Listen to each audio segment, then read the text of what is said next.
Let me begin by asking you what part of you think has most affected the films you make. My knee.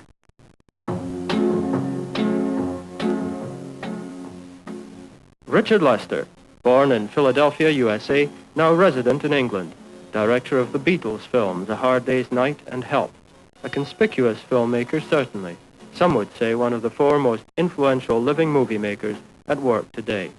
My first film was a short film which I made in 1959 called The Running, Jumping and Standing Still film with Peter Sellers, which was an 11-minute film made with our own camera and our own money and ourselves acting in it, and I did the music for it, and it was a very, very personal, simple film. We did one take of everything that we did, and every foot of film that we shot, apart from number boards, was put together and made a film, and it ran 11 minutes, and we said, well, this film shall run 11 minutes. And that term, on those terms, it was successful, because we didn't throw anything away. And we didn't honestly make it to have it shown. We made it for ourselves because of the joy of filmmaking. How did that lead to the first Beatles film, A Hard Day's Night, which you made in 1964, I think? The United Artists Music Corporation suggested a quickie was made with the Beatles, who had just begun to become popular on radio and on records. They had one big hit, I think, at the time. The Beatles had seen Running, Jumping and Standing Still film and liked it.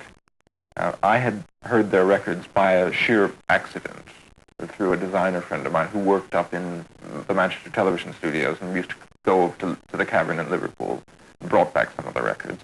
So at least I knew who they were, they knew who I was, and we had made a picture that hadn't cost United Artists too much money previously, so it all fell together. Your next film was The Knack, which you made in 1965. Both The Knack and A Hard Day's Night tend to be taken at face value, I think, simply as entertainment. But I believe you wanted to say something more serious as well. Well, I think that somehow the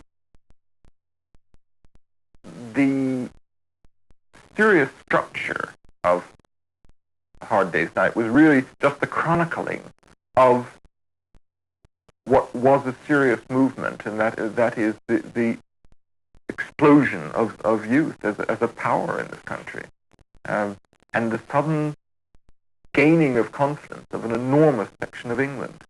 It was the chronicling of confidence in this country, which hadn't happened for a long time.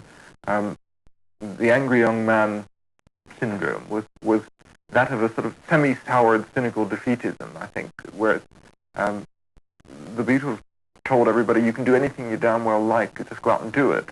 And just, there's no reason why you can't do it. And that seemed to be a marvelous thing to examine. Although we did it in a light way, I still feel that it is there is a serious purpose to the film.